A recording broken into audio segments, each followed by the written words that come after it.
চলেন আজকে স্ট্রাকচারাল ইঞ্জিনিয়ারিংয়ের বা আর্থকোয়েক ইঞ্জিনিয়ারিংয়ের একটা গুরুত্বপূর্ণ টপিক শিখি সবাই একসাথে।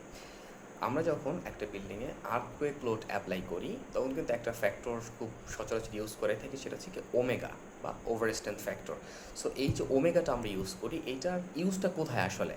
আমরা যে আমাদের যদি সফটওয়্যার, যদি আমি ধরেন সফটওয়্যারের কথাই বললাম, ইটাপসের কথা, তো এইখানে যে আমরা ভ্যালুটা অ্যাপ্লাই করতেছি as a over strength factor, হ্যাঁ, আপনার ওমেগা হিসাবে 2.5 সামথিং বিভিন্ন স্ট্রাকচারের জন্য বা বিভিন্ন ফ্রেমের জন্য বিভিন্ন টাইপের ভ্যালু আসতেছে। এখন কথা হচ্ছে, আমার যখন আর্থকোয়েক ইফেক্ট ক্যালকুলেশন হচ্ছে বা সফটওয়্যার যখন ক্যালকুলেশন করতেছে, তখন কি এইটাকে কনসিডার করতেছে কি না? এক কথায় যদি বলি, না, এটাকে কিন্তু কনসিডার করতেছে না। ওইটা জাস্ট আপনার কোড বেসড রিকোয়ারমেন্ট, কোড আপনার সফটওয়্যার নিয়ে নিছে, ফাইন। তো আমাদের এইটার অ্যাপ্লাইটা কোথায়? এই যে ওভার স্ট্রেংথ ফ্যাক্টর, এইটার অ্যাপ্লাইটা কোথায়? এইটার অ্যাপ্লাইটা হবে আমাদের লোড কম্বিনেশনে, যেটা আমরা সচরাচর স্কিপ করে যাই। এইটার অ্যাপ্লাইটা আমাদের লোড কম্বিনেশনে, এবং লোড কম্বিনেশনে যেটার অ্যাপ্লাই হবে সেইটারও কিছু স্পেসিফিক রুলস আছে। যেমন আমি যদি বলি, আমাদের আপনার 2.5.13.4 যেই সেকশনটা আছে আমাদের বিএনএসএ 2020, ওইখানে কিছু কথা বলা হয়েছে যে আমরা যে ইটা ইউজ করি আর্থকোয়েকের জন্য, যে ইটা ইউজ করি, এই আর্থকোয়েকের যেটা লোড কম্বিনেশন ইউজ করি আমরা নর্মালি আমাদের 5 নম্বর এবং 7 নম্বর কম্বিনেশনে আমাদের ইউএসডি মেথডের জন্য নর্মালি, তো ওইখানে কিন্তু আমরা নর্মাল থাকে। তো এর আবার দুইটা পার্ট, একটা হচ্ছে হরিজন্টাল, একটা ভার্টিক্যাল। তো আমরা তো ভার্টিক্যালটা তো ফিক্সড, মোটামুটি ভার্টিক্যাল নিয়ে আমাদের কোনো ইস্যু নেই। ভার্টিক্যালটা আমরা আমাদের সাইডের যে প্যারামিটার, সাইড কোএফিসিয়েন্টের প্যারামিটার এইটা, আর একটা হচ্ছে আমাদের জোন কোএফিসিয়েন্ট, এই দুইটার উপরে বেস করে এবং ডেড লোডের উপরে বেস করে আমরা ক্যালকুলেশন করে থাকি। ওইটা নিয়ে কিন্তু আমাদের কোনো ইস্যু নাই। ইস্যুটা আসলে কোথায়?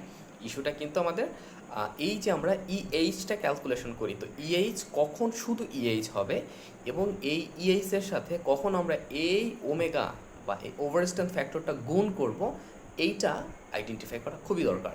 কারণ ধরেন আমরা একটা বিল্ডিং ডিজাইন করলাম, তো ওই বিল্ডিংয়ে এমন কিছু মেম্বার্স আছে, যেই মেম্বারটা আপনার কোড বলে যে ওই মেম্বারটাকে আমাকে এমনভাবে ডিজাইন করতে হবে যে আমাদের অন্য অন্য যে মেম্বারগুলো আছে, এই মেম্বারগুলোর ইল্ডিং হোক বা হচ্ছে আপনার ডিফ্লেকশন হোক, কোনো প্রবলেম নাই, কিন্তু নর্মাল যে আর্থকোয়েক ফোর্স আছে তার জন্য আমরা ডিজাইন করব। কিন্তু কিছু কিছু মেম্বার আছে, যেমন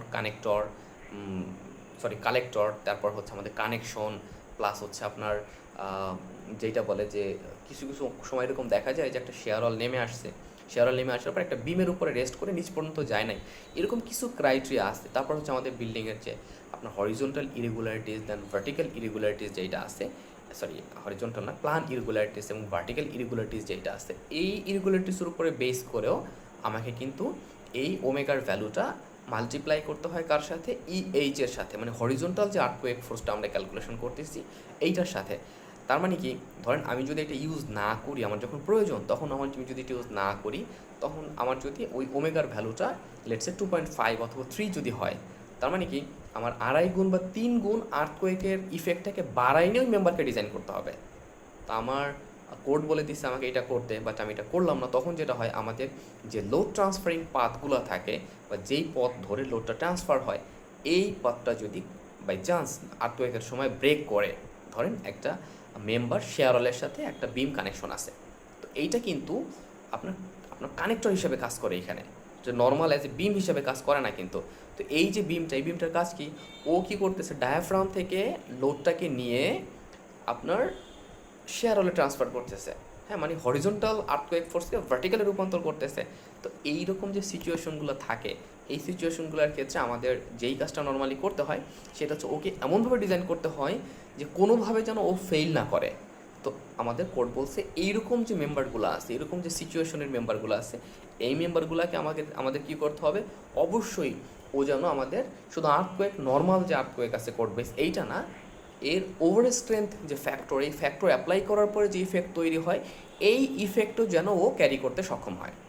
তো এই হচ্ছে আমাদের ওভার স্ট্রেংথের বিষয়টা। আরও যদি ডিটেলস জানার হয় তাহলে আমি বলবো আমাদের নতুন একটা কোর্স আসতেছে, সেটা হচ্ছে আপনার ইটাফস 2026, আপনার অ্যাডভান্স বিল্ডিং ডিজাইন। আপনি চাইলে আমাদের ওয়েবসাইটে www.qlearnify.com এখানে জয়েন করতে পারেন। প্লাস আপনি আমাদের যে ইউটিউব চ্যানেল আছে কিউলার্নিফাই ইএন অথবা কিউলার্নিফাই বিএন, এখানেও চাইলে আপনি আমাদের জয়েন করতে পারেন। So thank you very much. Stay connected till next lecture. এবং যদি এই আপনার বিষয়টা ইনফরমেটিভ মনে হয় বা হচ্ছে যদি পরবর্তীতে জিনিসটাকে আপনার পরবর্তী জিনিসটা যদি আপনার কাজে লাগে, সেই ক্ষেত্রে আমি বলবো এটাকে শেয়ার করে অথবা সেভ করে আপনি আপনার টাইমলাইনে রেখে দিতে পারেন। এবং অবশ্যই আমাদের ভিডিওগুলোতে লাইক করবেন এবং কমেন্টস করে আপনার অপিনিয়নটা জানাবেন। যদি কোনো পরামর্শ থাকে, যদি কোনো বিষয়ের উপরে জানতে চান, এইরকম ইন্টারেস্টিং কোনো বিষয়ের উপরে জানতে চান, সেই ক্ষেত্রেও আমি জানাবো। এবং যদি এইটাও হয় যে পরবর্তী লেকচারে আমি বা পরবর্তী যে ভিডিও আসবে, আমি চেষ্টা করব যে আমরা কখন কখন এই ওভারস্ট্যান্ড ফ্যাক্টরকে আমাদের লোড কম্বিনেশনে অ্যাড করবো। So thank you very much.